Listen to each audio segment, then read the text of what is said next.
Never say these 5 things to the workers' comp insurance adjuster. There are 5 exact phrases that destroy workers' comp claims and what to say instead.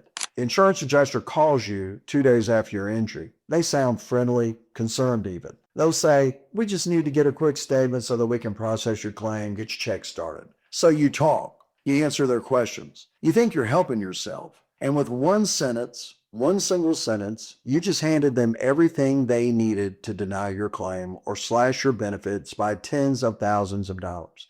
I'm Ken King. I'm a workers' compensation attorney here in North Carolina, and I've seen it happen hundreds of times. Good people, legitimate injuries, and their claims get destroyed. Not because they lied, but because they said the wrong thing at the wrong time to someone who was trained to use it against them.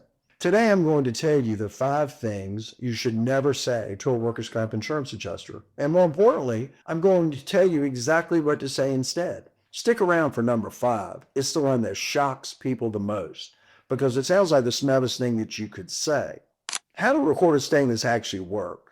Before you get to the 5 phrases, you need to understand something about that phone call. When the insurance adjuster calls and asks for a recorded statement, they're not gathering information to help you. They're building a case against you. Here's what most people don't realize. In North Carolina, you are not legally required to give a recorded statement to the insurance company. They'll never tell you that. They'll make it sound routine, like it's just part of the process. But there was no law, no rule from the North Carolina Industrial Commission that says you have to sit on the phone and answer their questions on tape.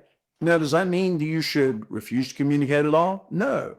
You need to report your injury. You need to cooperate with the process. But a recorded statement, that is a tool designed by the insurance company for the insurance company. And every single phrase I'm about to share with you, these are things adjusters literally train to listen for. They have checklists. They have scripts designed to get you to say these exact words. By the end of this, you'll know their playbook better than most claimants ever do. And that knowledge could be worth tens of thousands of dollars to you. Phrase 1.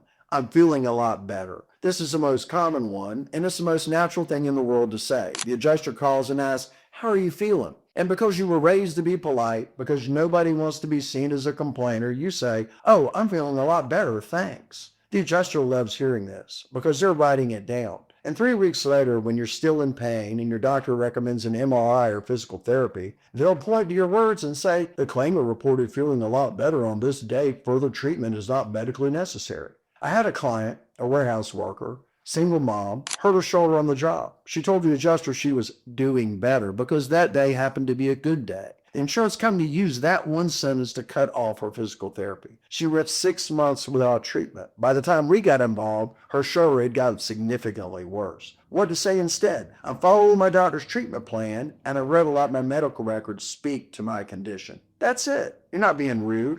You're not lying. You're protecting yourself.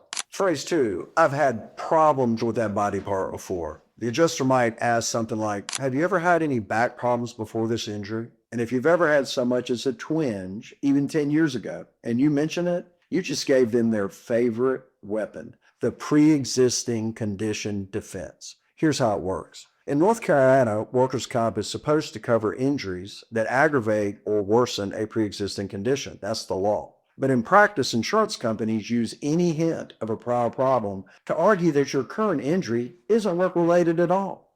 Picture this. A construction worker, let's call him Mike. He's 45. He hurt his back on a job, side lifting heavy materials. Real injury, happened to work, witnesses saw it.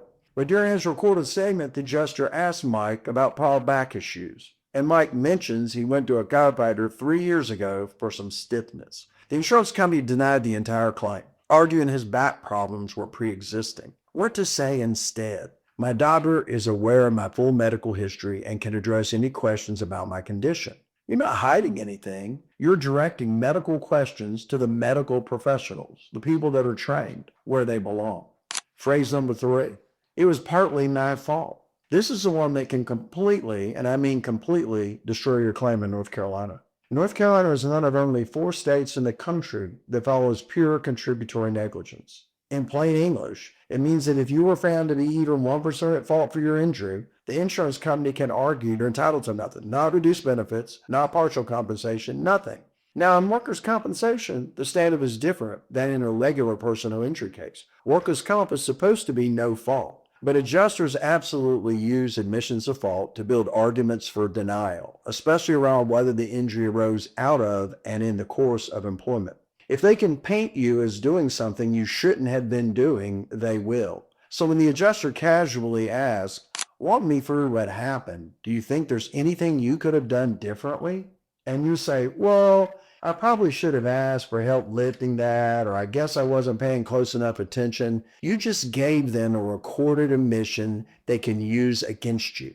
What to say instead? I was performing my normal job duties when the injury occurred. Short, factual, and it doesn't have anything to use against you. Phrase number 4. I can still do some work. You're tough. You've worked your whole life. You don't want to seem lazy or like you're trying to milk the system. So when the adjuster asks, are you able to do anything at all? You say, well, yeah, I can still do some stuff. I just can't do the heavy lifting. What happens next? The insurance company contacts your employer and says, the claimant says they can work. And suddenly you're being called back in for full duty, not light duty, not modified duty, full duty, because some work gets translated in ready to return.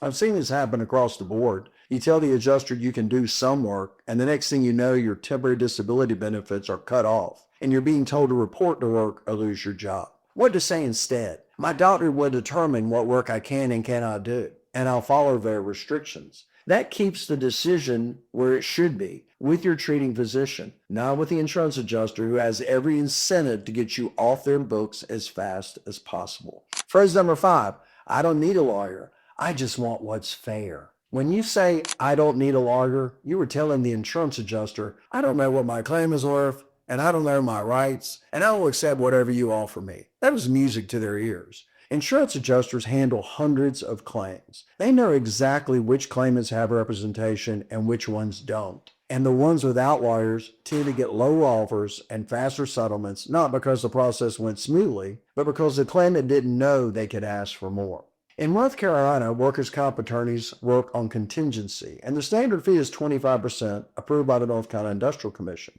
That means no upfront payment and no fee unless you win.